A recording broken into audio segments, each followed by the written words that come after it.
It's been 15 years. 15 years since Toluca last lifted the Liga MX trophy. Back in 2010 against Santos Laguna in the penalty shootout. It's been years since they've been able to feel a moment like this. But it's Turco Mohamed, the last man to help a team defeat America in a final. Once again, defeating America in another final. America's worst nightmare, El Turco Mohamed, bringing silverware to Toluca and cementing himself as one of the best coaches that has ever been in Liga MX. But before we get into everything, make sure you guys subscribe, like, check out all the platform links down below. Hello, welcome back to another episode of Charla Football. I'm your host as always, Gerardo, and let's talk about the Liga MX Final. Going into the second leg, it was 0-0. The game in the Ciudad de los Deportes in Ciudad de Mexico, it was a sleeper. It was a poorly played match that left everything to play for in the second leg. And I mean, up until the moment that Toluca scored the first goal, really there was nothing. It was very similar to that first match, very trabado, very stuck in the midfield, maybe like one or two chances at most for both teams, with America honestly having the most clearest of chances. That first shot from Israel Reyes that hits the post, hits the inside of the post, and unluckily bounces out. I don't know how that ball does not go in, but I have to say, honestly, America were a dominant force for those 60 minutes in the Nemesio 10. They had most of the ball. They had the best chance in the game, which was that one for Reyes. But Toluca were very disciplined. You know, with Turco Mohamed, he is a very disciplined coach, a great tactician at the back specifically, and he knows how to play this America team. He's done it before. He's beat them in a final against with Monterrey, and now with Toluca, I mean, he had to show up for them. Toluca, you saw them defensively. They were poised. They were disciplined, very aggressive in both matches. I mean, the game was, like I said, very stuck. A game with so many fouls, but it is what it is. That's what you get in a final. I mean, there were moments where the players would get so heated. We saw a fight that almost broke out. The benches cleared. Everyone was so involved in this final. But in my opinion, let me know what you guys think. I think the tipping point where everything went in the complete opposite direction for America and started to go in favor for Toluca was as soon as Henry Martin was injured. The leader, the man, the face of this Club America team, Henry Martin, the captain himself, I mean, he tried. You saw in the last minutes of the first half, he was trying, but he was really struggling. It seemed like he was going to go out during halftime, but he comes back into the second half, but only lasts 2 minutes until he had to ask for a sub. But that's bravery. That takes a lot of guts to still want to be there for your team in a final, even if it was just 2 minutes. Unfortunately, he wasn't able to last more than that. It takes a lot of balls to get out there once again, knowing that you're carrying an injury, knowing that in less than a week, they will be playing a very important match to try to qualify into the Club World Cup. He forced himself back onto the field for his team as the leader that he is. Unfortunately, went down. And I think that's where everything just went down south for America.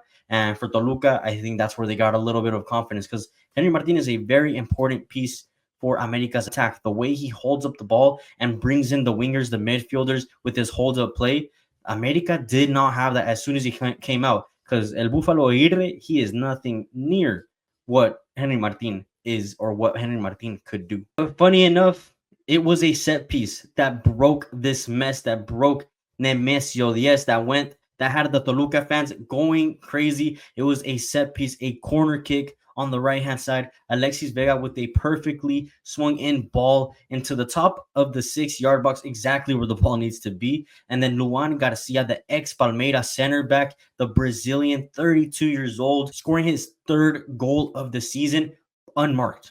And I'm not sure whose error that was. I think it was Jonathan Dos Santos, who should have been on his man right there, should have been on him. But, I mean, at that point, it's whoever wants it more. And Luan Garcia showed that he wanted it more. He was determined to get to that ball. And the way he struck that ball with his head, complete force, power, straight into the back of the net. Malagón couldn't do anything. It erupts the Nemesio 10. It was an electric moment. I mean, since before the match even started, the stadium was just perfect. Honestly, it's no other way you can describe a football atmosphere. Nemesio 10, the Toluca fans there are some of the best in honestly the continent. That's as close as you're going to get to Premier League football, to European style football. Many players and coaches that have been there have said it. The most recent one being Paulinho. The Nemesio this is the 12th man. It is a heavy presence onto the other team. And that's why many people like myself saw that there was no way America were going to get a win in the Nemesio Diaz. They have done it before, yes, but this is a different team compared to that team from last year. And then the second goal, while it was a penalty, what started before the penalty, or what happened before the penalty, was a perfect description of what Alexis Vega is, of what this Toluca team is.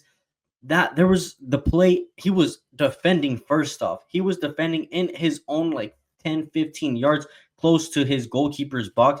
He could have let the ball go out, roll out into the for a goal kick if he wanted to, but no, he picks the ball up, he picks up his head, he tries to find the open man. He sees Robert Morales, the Paraguayo. He was up 1v1 against Cáceres. A perfectly weighted pass into Morales, who controls it one time and then dinks it right over Cáceres. They're off for the races.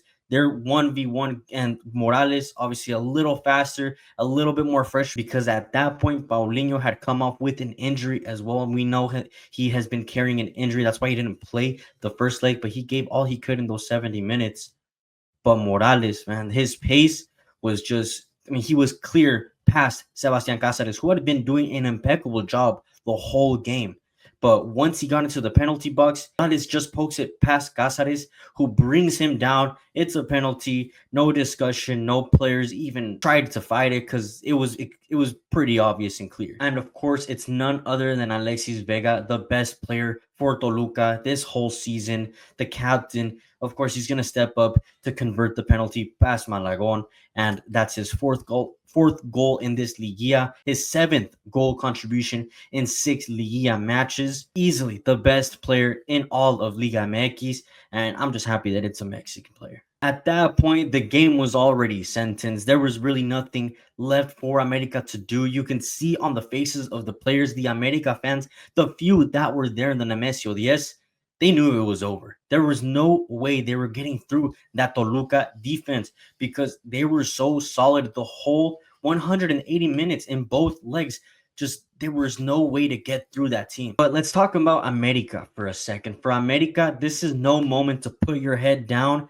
I mean, to get to 4 finals in a row is a merit within itself. Obviously, what they're doing it right. What Jardine has done, it's almost unheard of. We haven't seen a tetracampeon since the 60s, 50s, 60s, since Chivas.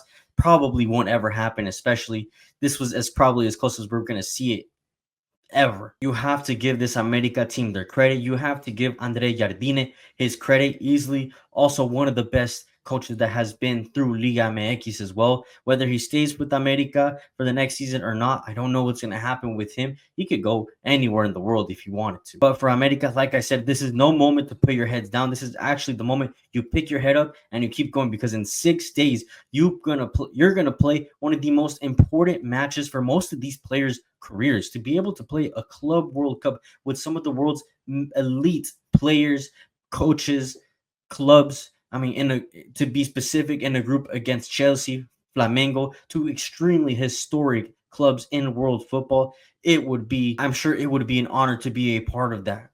Now, they have to focus on that game against LAFC. They have to switch their mentality to that game. Forget about what happened here.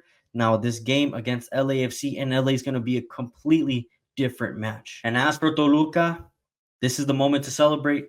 There's nothing else for them to play for. This was their moment. This is what the fans, what the players have been waiting for 15 years, and they finally done it. You can see on the faces of some of these guys, specifically the fans. I mean, people in their middle-aged years, you know that when they were younger, they were celebrating that win in 2010, and they finally get to see it once again at their grown age. They can see their team lift another Liga MX trophy, the 11th trophy. Toluca is already a grande, but they are inching closer to Chivas. So for Chivas, this is a moment to wake up, because you cannot have Toluca surpass you.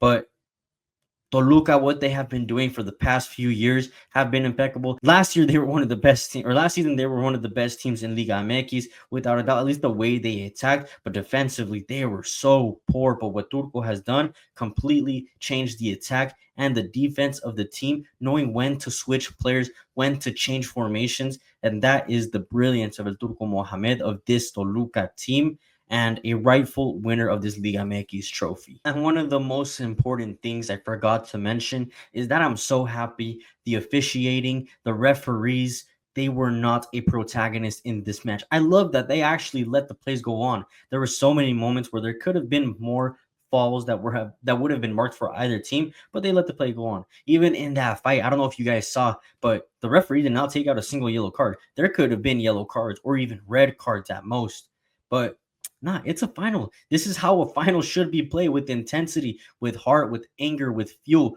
and that definitely fueled the rest of the match. And yeah, what a game, what a game. Anyways, for more Liga MX content, make sure you guys subscribe, like, check out all the platform links down below. I'll see you guys on the next one. Stay tuned for more Liga MX content, Selección Mexicana content, UCL content.